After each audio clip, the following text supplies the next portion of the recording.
There were several external factors that also led to Canada's Confederation. Many of the external factors dealt with defense issues because Canadians feared for their safety and felt that the Americans did not consider them a threat. Many of the defense issues that we are going to look at today were Manifest Destiny, the Trent Affair, the Fenian Raids, the Chesapeake Incident, and St. Albans Raid.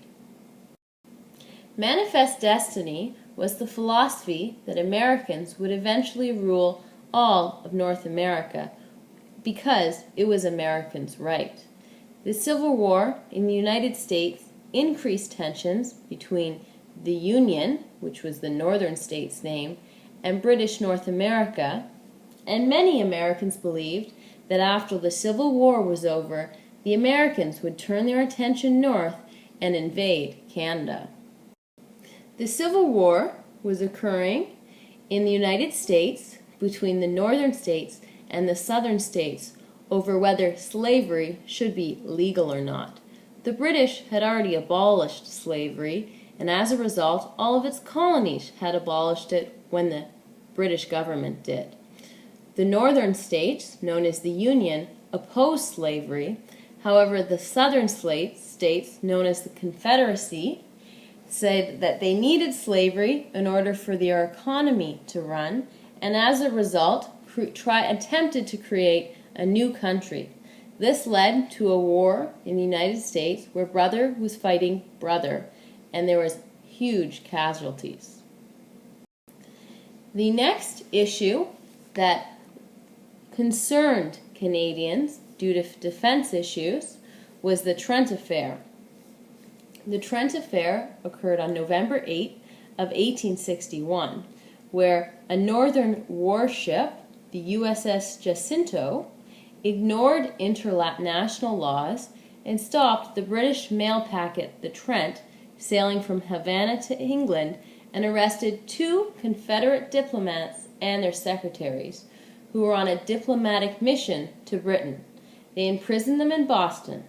The British government demanded their release. The affair brought Britain to the verge of war with the United States, and the Maritimes and the Canadas realized that they could become a battleground if such a war over such an incident had taken place.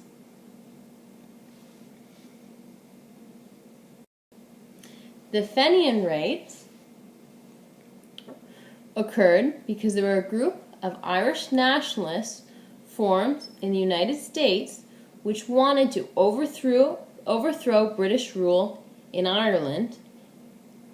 As a result, the Fenians had the plan to eliminate British rule in Canada, which was a British colony. The U.S. did nothing to stop the Fenians, and the politicians thought they might help in the event of an American invasion of British North America. In 1866, the Fenians invaded Canada East from Vermont, and the Fenians were forced to retreat without a battle when the colonial reinforcements arrived. Politicians of British North America began to wonder if a united country could better defend against the Fenians. In addition to the Fenians' raid in Canada East, they'd also invaded in Canada West earlier in the year, as well as in New Brunswick. Although the raids were little more than skirmishes, they caused widespread alarm for those living in British North America and played an important role in convincing people for the need for Confederation. On December 7, 1863, a group of Confederates seized the ship the Chesapeake, making a run between New York and Portland. They reached the British territorial waters near the coasts of New Brunswick and Nova Scotia. There, they planned to sell the ship's cargo in return for arms, meaning guns, and convert the ship into a privateer to attack the merchant ships of the Union, or the northern states. On December 16th, in St. Margaret's Bay, Nova Scotia, 2 northern warships captured the Chesapeake. Also, in British territorial waters, the Americans searched a Nova Scotia boat named the Investigator, looking for fugitives.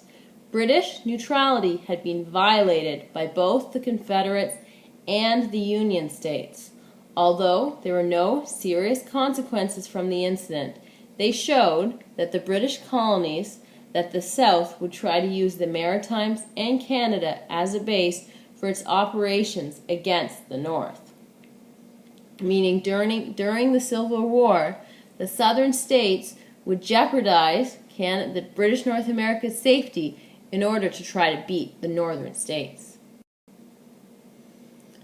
On October 19, 1864, a group of Confederate agents, so again, people from the Southern states, dressed in civilian clothes, robbed 3 banks in the village of St. Albans, Vermont. They stole about $200,000, killed 1 American pursuer, and fled to their base in Canada on stolen horses.